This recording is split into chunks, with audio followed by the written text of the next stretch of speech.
guest now is advisor to the Minister of Communication of Iraq, Hassan Al-Khatib. Greetings, Hassan. So can you please tell our viewers a little bit about the current state of technology in Iraq and developments and the prospects for development of technology? Yeah, as probably many of your audience know, Iraq went through very difficult times for about 4 decades.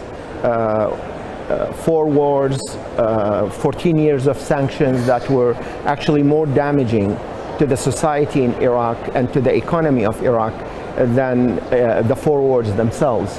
The wars have resulted into total destruction of the infrastructure.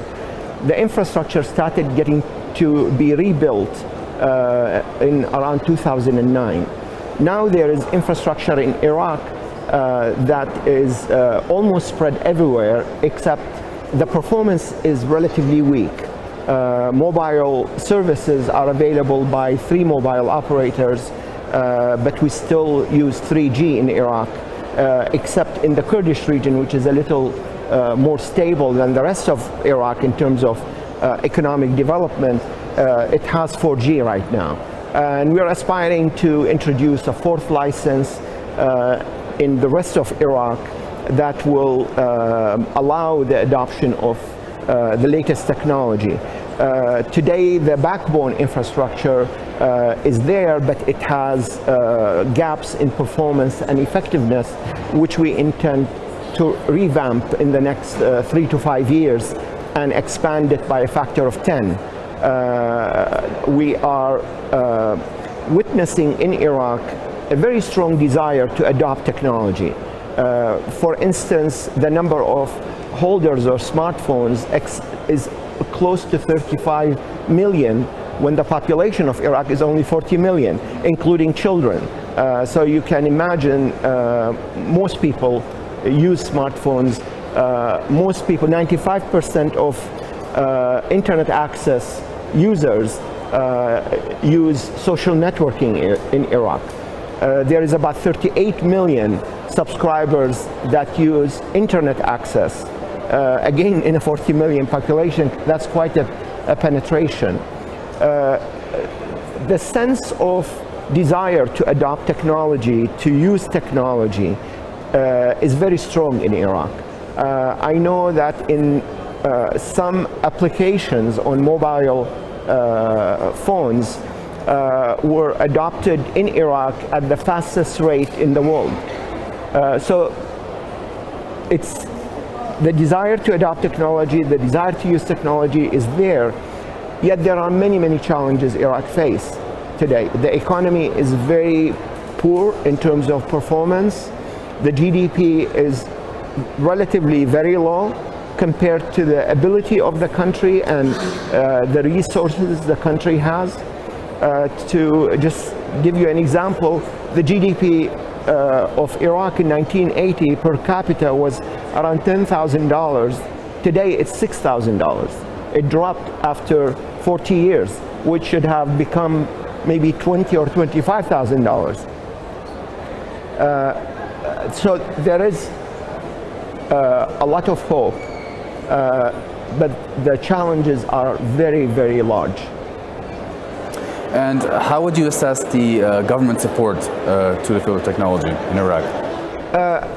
I'm advisor to the Minister of Communications. I can speak about the Ministry of Communication and its plans, which we have put together, that if we have the opportunity actually to implement these plans, we will transform Iraq into a digital society. Today, Iraq is not a digital society. Internet access keeps dropping. It's in terms of effective performance, even though it exists, effective performance is very poor.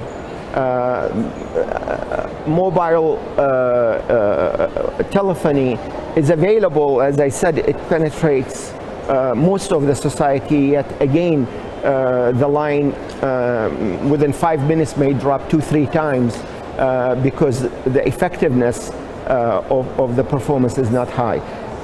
We are embarking upon a revolutionary set of grant projects if we get our way with it.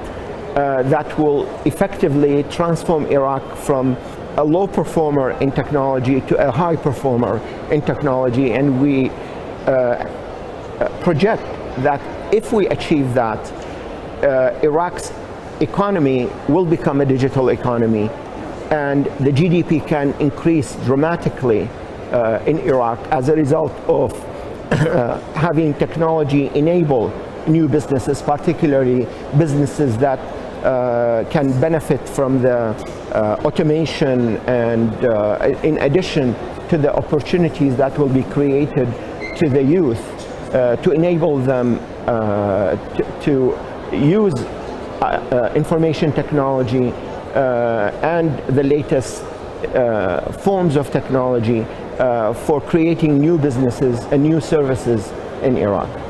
Great. So this year Yerevan is hosting WCIT. Okay. And so how do you see field of technology in Armenia? And can you see any prospects for cooperation between Iraq and Armenia in the future in the field of technology?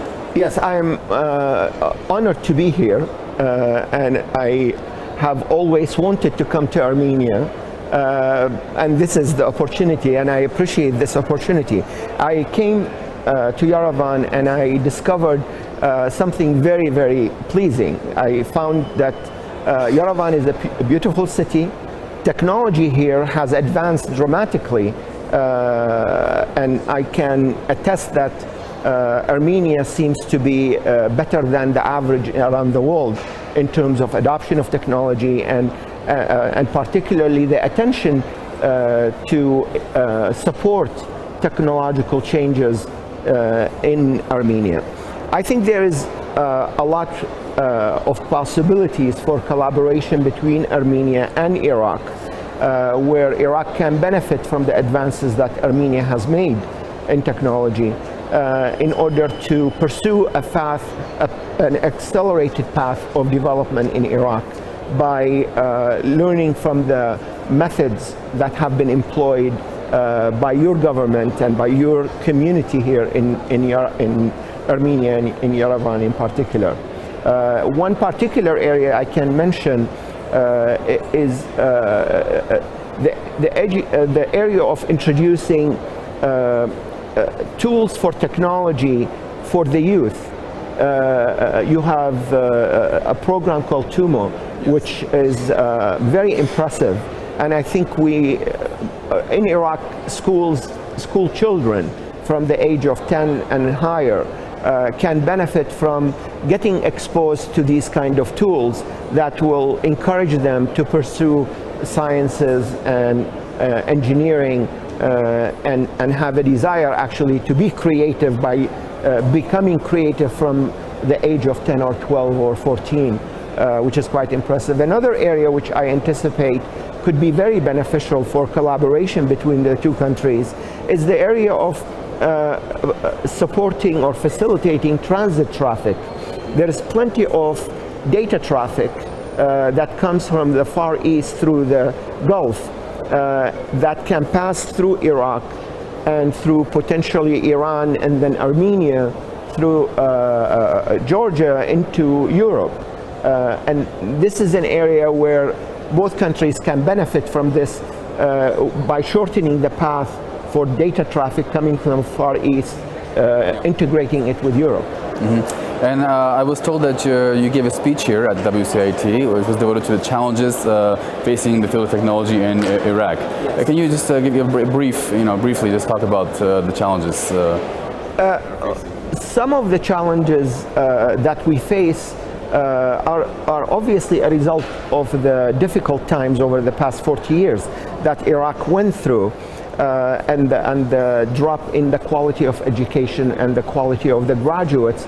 You cannot have a developed country, or you cannot develop your country unless you have an educated workforce. And if a large population or a large percentage of your population is dropping out of school from the age of middle school, from the age of 12 or 13 or 14, because they find it's futile to go get a college degree, and then when they graduate they don't find jobs. The problem in Iraq the bigger challenge in Iraq is really the economy. The economy today is still an economy that depends on the government hiring and helping everybody in Iraq. A graduate, you see a lot of towns where people are in trouble and they come out and they get interviewed on TV and their answer is, where is the government? How come they haven't given us anything? The mindset has not changed from the days of socialism, where the government was basically the owner of all means of production, where all factories were practically owned by the government.